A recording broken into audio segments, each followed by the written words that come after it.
The video you've been waiting for all week. Which is better? A cloud stream, a cloud service handheld device, or a PC handheld device? We're gonna find out, break it down for you right now. Right here I have the Logitech G Cloud streaming device, and that's what it is. It's just purely a streaming device. There is option for you to expand on it via micro SD right over here.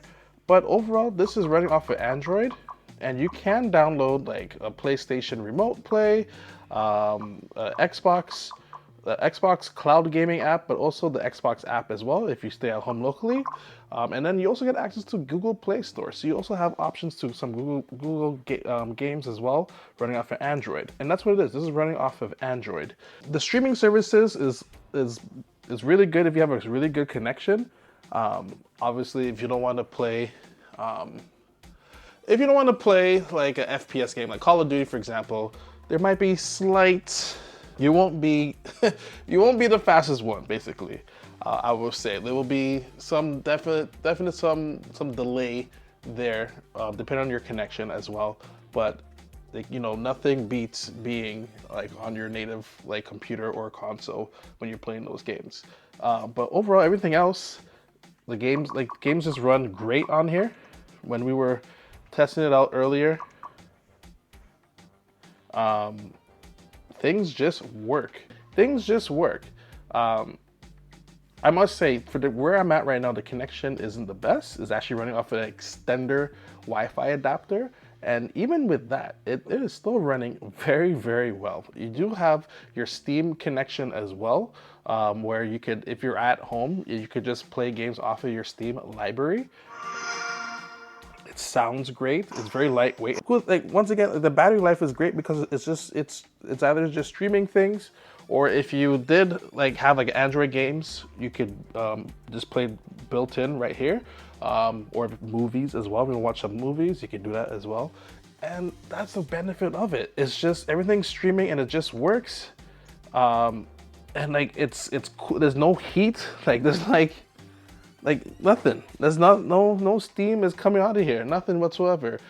Like I said, it just completely works, which is great. Works right out of the box. You just play it and then just go your merry way. Games look really good as it just runs 1080p. Things are fast as well, as you can see. I'm already loading into a race right here. I'm just gonna jump right in. There you go. And look at that. I'm already in a race. Like, I'm ready. The game's already setting up. And then, like, once again, things will depend on your network and also the cloud service as well. But look, I'm already in the game right here.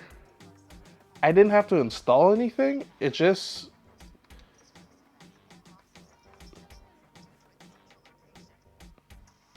I didn't have to install anything.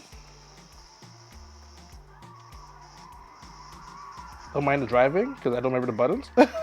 Okay, this is this button.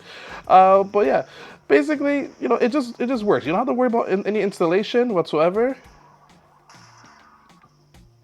Don't let the driving confuse you with the performance of this device here, okay? Because like I said, I don't remember playing this game too much. But overall, things just work. You get many options for different streaming services as well.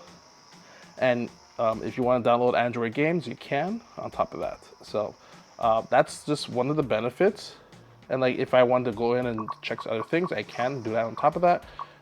That's why I crashed. I'm blaming that for crashing.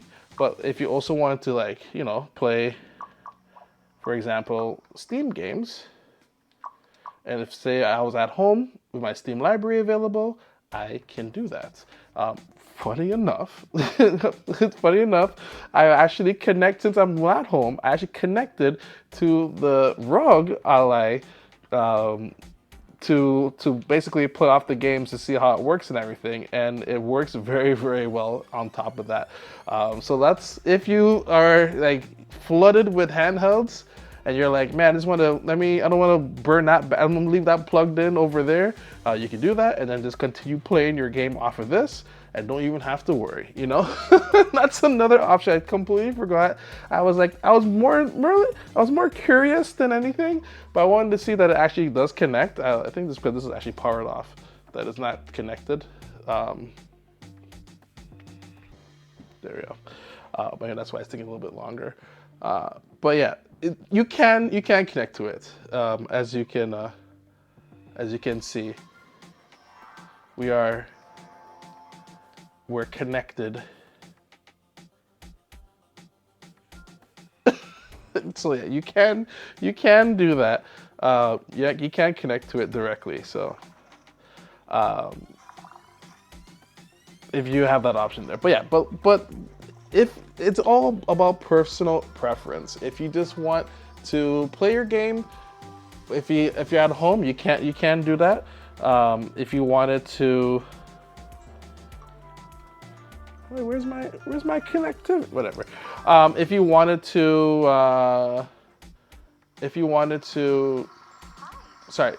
play this while you're at home and don't disturb anyone, you can do that. While all your devices are all around you, you can do that.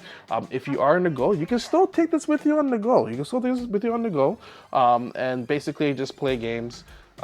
If you're at the airport Wi-Fi, you can use that. Or if you wanted to watch a movie, you could do that on top of that. Or you could actually download Android apps on here as well. So keep that in mind on top of that. But compared to this, this device right over here does basically everything this does. If you wanted to stream games, you can stream games off of this if you wanted to. But the benefit of this is that you can also play your games natively on there. If you want to download Ubisoft Play, you can download Ubisoft Connect. You can download Ubisoft Connect. If you want to download the Xbox PC app, you can download the Xbox PC app on there as well. The same thing with the streaming services with PlayStation. You can do that on top of that. And if you want to play Steam, you get entire access to your Steam library right here. Well, while this one you require your library around you, you know, basically, you need Steam on the same network with this one right here, with the G Cloud. But even though, yes, you can carry your games, and I guess for that one instance, if you didn't have any connectivity whatsoever anywhere, this is the device for you. Because you can basically you just download the game onto there and just play it. But keep in mind that battery life as well, right? That's another thing to consider. But if you're at home all the time, if you can survive 2 hours, like I said, you can still download stuff off of here. It runs off of Android, so if you want to even explore that world of Android, you can as well. But if you're like, man, I really want to continue my Cyberpunk experience, you can do, or even play some. If you want to play some Suicide Squads, you can do that as well. Or the latest WWE 2K24 game, you can do that as well off of there while you have no connections because it's downloaded onto there. This is literally a walking computer. And keep in mind, it's only gonna get better. That's the benefit. It's only gonna get better. So, but then I'm also wondering about this then. Because this works very well, and it works right off the bat. And it works, like I said, it works really well. And this will only get better as well. So, depending on where the future goes, where both of these services are going to get better, where connectivity can be everywhere, it might be cheaper soon enough just to be like streaming everything everywhere. It's only going to get better, and you have options. And I guess it comes down to price point and also your preference. If you just want to play your games and someone's using the TV or someone's using the computer, or you just want to lay in bed and continue gaming while you're on your network, this works. This is literally a walking computer, so there are some slight hiccups with compared to not with the device, with Windows. So that is another thing you also have to consider into consideration as well, but it works as well. I didn't have any problems. Like I said, it's just a working computer, and if you're pretty good with computers as well, you'd be good. But if you just want something that just works right off the, like I literally just signed in, and it was like, all right, here you go, you know. Well, this one is just like you sign in, you can install all these other things. I mean, you do have to install things on here as well, but like I said, it's a computer, you know. So and things and the picture quality wise, this one seems to be a little more bluer compared. But like I said, it just works. The devices just work. With this one, you can do some Windows creativity if you wanted to. While this one is, like I said, Android based, it kind of needs something. The only drawback is if the streaming services end. But I can't see Xbox ending their streaming services. Not until like what, 50 years in the thing, and I don't think you'll be using this device in 50 years. I mean, if you are, then I don't want to. You know, that's on you. That's on you and everything. While this one, you can still carry your devices. You can still carry your game with you, no matter where you are and everything. So, overall, two solid devices right here. Comes on the price point and also preference as well. For me, I would say. I mean, in my scenario, like I have a Switch at home, I have my PC, and I have an Xbox at home. I will go with the G Cloud. For me, like I said, even though it's nice to have this with me, I will still go to G Cloud because while I'm at home, all my devices are with me. I have a great network at home.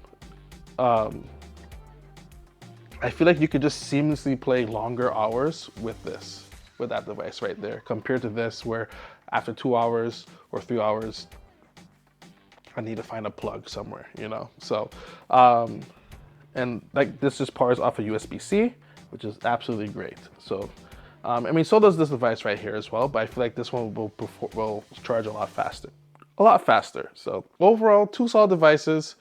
Like I said, it comes down to comparison. Let me know which one you're going for. I'd really like to know. I'd really like to know in the comments down below. I hope you like this comparison. I hope you liked my whole week of tech as well.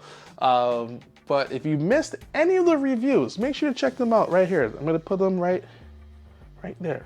And as always, everyone, have yourself a damn good one, all right?